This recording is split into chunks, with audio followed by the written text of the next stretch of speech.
Chris. Hi, Mike. Hi, Leslie. Hey, Alan. It's great to be on a panel with these two experts on the Massachusetts fiscal situation. Raise the mic, I believe. Raise the mic. How's this? Good, John. Okay. Thank you. I'm going to take just a few minutes to set the background for the discussion that's going to follow by looking at the economic environment in which this fiscal situation in the state is playing out. Massachusetts has a vibrant economy right now in terms of growth, not in terms of level of activity, but in terms of growth. And it's growing faster than that of the U.S., especially in the first half of this year. Real gross state product in Massachusetts grew 6.1% in the first quarter of this year versus 3.7% in the U.S. and 5.2% in the second quarter recently ended versus only 1.6% for the nation as a whole.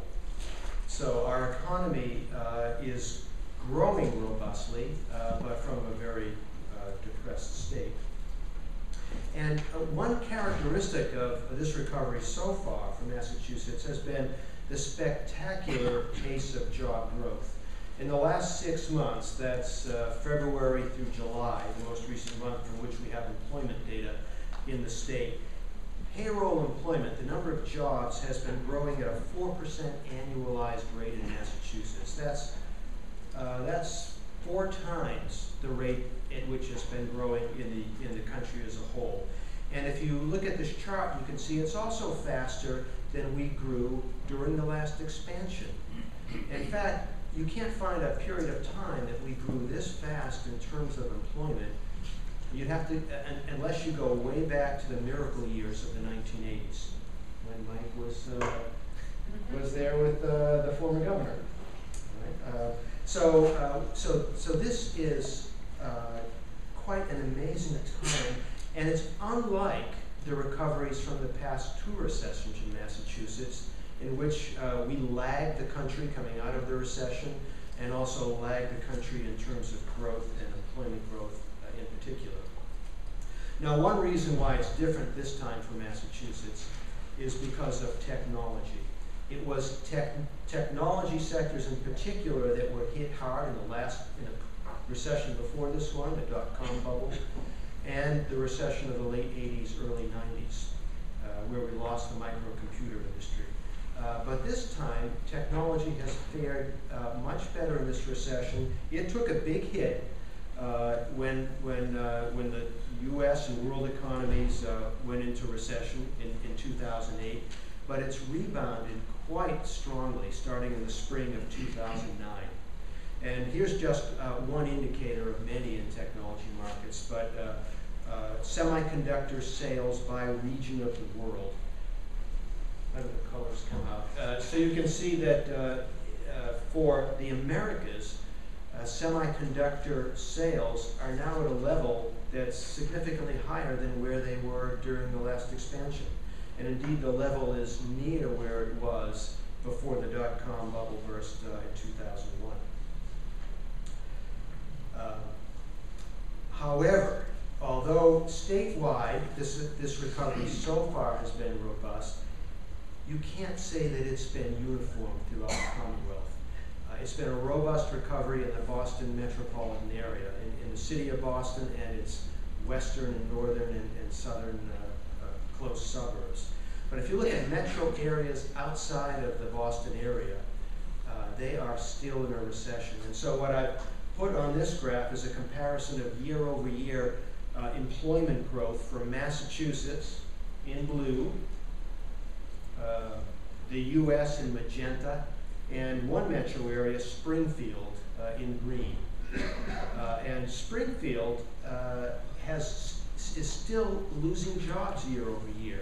They lost 3% of their jobs between July of 2009 and this past July, just recently finished, at a time when the rest of the state economy and the national economy was growing, was expanding in terms of jobs. And the unemployment rate in Springfield now is 14%. That's versus 9.1% statewide on a not seasonally adjusted basis. And you could say pretty much the same story for other metro areas outside of Boston, for Lawrence or New Bedford or Fall River. So I just want to emphasize the point that it's not all rosy in terms of growth around the state. And now I just, before I turn it over to Leslie and Mike, I just want to say a few words about revenues. We'll look at them historically in this slide. So this is year-over-year growth in revenues, looking at the most recent 12 months versus the 12 months prior to that.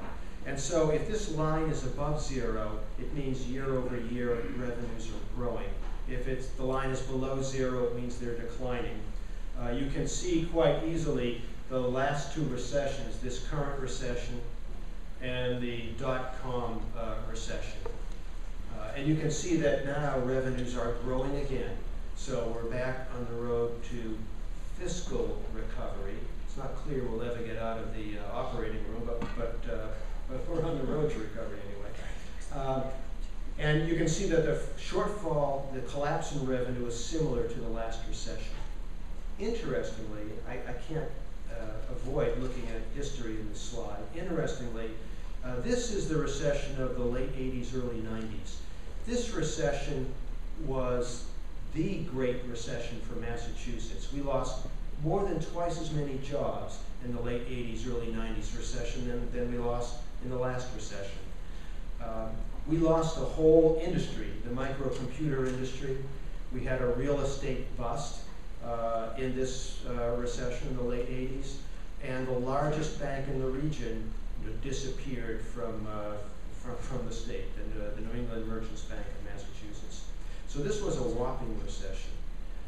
We haven't had one like it since, but yet, if you look at this picture, you can see that the revenue decline was much less in this very severe recession than in the last two. And why? Because in this recession, income tax rates were raised to offset the revenue loss. And the 90s was a period of expansion in which we had a significant education reform and a fairly good decade of growth. Now, about a little outlook on what revenues will be. Here we are in fiscal year 2010, just ended in June. Revenues were slightly below where they were in fiscal year 2009. It'll take a few more fiscal years, fiscal year 2013, until we pass the former revenue peak. And then revenues will grow at probably about a 5% annualized rate in 2015 through 2017. So that's good news that revenues are coming back. And this is why I said we're coming out of the operating room, but who knows if we'll get out. We still have left a huge structural budget gap that began back in the dot-com recession.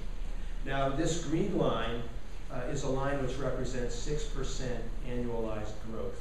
And in the 90s, revenues and expenditures were growing at about a constant 6% rate. Then we had the dot-com recession, and revenues began growing again, but leaving a huge gap between what the level of revenues was and what the state really needed to provide the same level of goods and services that it did in the 1990s. And in this most recent recession, we had another revenue hit, so the gap is even greater. It's billions of dollars, on the order of probably more than $4 billion a year in terms of the way I'm defining the gap here. And the bad news, at which I'm going to leave this at, I'm an economist, we often deliver bad news, is that in the out years, that the previous slide, 2015 to 2017, when revenues were growing at about a 5% pace, it appears that the budgetary needs of the Commonwealth will be growing at more like 6 or 7% annual pace during those years, largely because of health expenditures. And so there's no end in sight for this fiscal gap unless something is done about the revenue situation. So I'm going to leave it at that sad point for the next speaker.